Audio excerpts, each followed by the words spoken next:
Doon kayo mag-aaway. Yung pa minsan, 'di ba? Kasi pag inutangan ka, hindi naman magbabayad sa'yo. Minsan ganyan. Ako, never akong lumapit sa kanila. Diyos ko po, Marimar, no name. Di ba nasa work ka na yata? Nasa work ka na ba?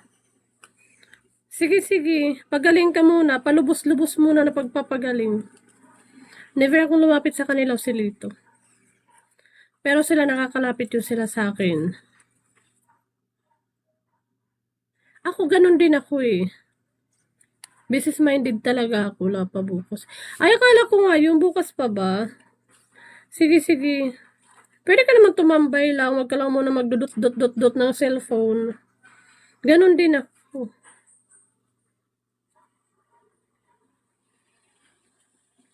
Ganon din, me. Pero sila, nangutang. Sige, nabibigay ako. Pero minsan kasi mapupuno ka din. Alam mo yung hindi ka na binabayaran.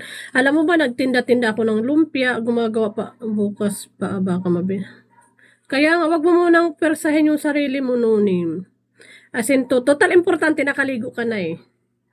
Pero alam mo ba, kahit nakaligo ka na, inom ka pa rin ng gamot. Kahit sabihin mo medyo okay ka na, nakaligo ka na, inom ka pa rin ng gamot. Ituloy mo pa rin yung inom mo gamot. Para tuloy-tuloy yung paggaling.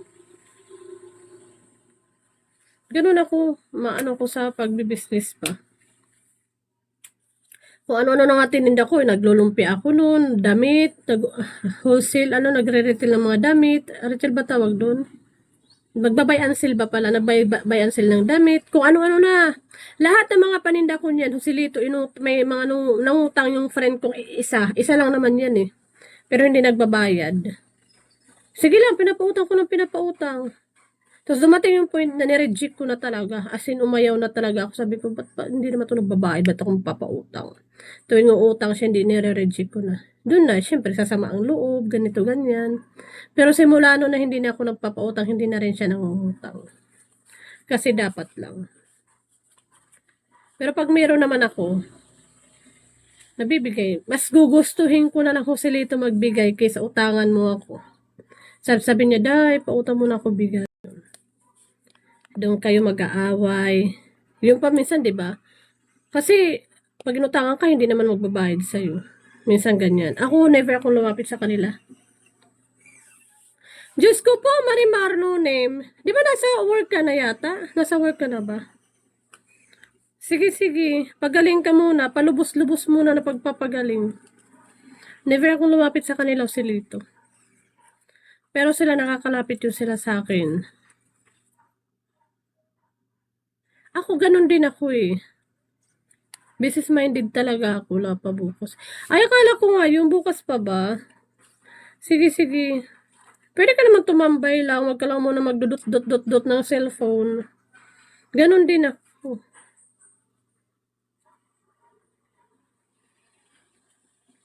Ganon din, me. Pero sila, nangutang. Sige, nabibigay ako. Pero minsan kasi mapupuno ka din. Alam mo yung hindi ka na binabayaran. Alam mo ba, nagtinda-tinda ako ng lumpia, gumagawa pa, bukas pa, baka Kaya nga, wag mo munang persahin yung sarili mo nunim. As in, total importante nakaligo ka na eh. Pero alam mo ba, kahit nakaligo ka na, inom ka pa rin ng gamot. Kahit sabihin mo medyo okay ka na, nakaligo ka na, inom ka pa rin ng gamot. Ituloy mo pa rin yung inom mo gamot. Para tuloy-tuloy yung paggaling. Ganun ako, maano ko sa pagbibusiness pa. Kung ano-ano na nga tininda ko, naglulumpia ako noon, damit, wholesale, nagre-retail ng mga damit. Retail ba tawag doon? Magba-buy and sell ba pala? Nag-buy and sell ng damit. Kung ano-ano na. Lahat ng mga paninda ko niyan, Joselito, may mga nangutang yung friend kong isa. Isa lang naman yan eh. Pero hindi nagbabayad. Sige lang, pinapautang ko ng pinapautang. Tapos dumating yung point na nireject ko na talaga. As in, umayaw na talaga ako. Sabi ko, ba't hindi naman ito nagbabayad? Ba't ako mapapautang? Tuwing utang siya, hindi nire-reject ko na. Doon na, syempre, sasama ang loob, ganito, ganyan. Pero simula no na hindi na ako nagpapautang, hindi na rin siya nangungutang. Kasi dapat lang. Pero pag mayroon naman ako, nabibigay. Mas gugustuhin ko na lang Joselito magbigay kaysa utangan mo ako. Sabi niya, "Day, pautang mo na ako bigas."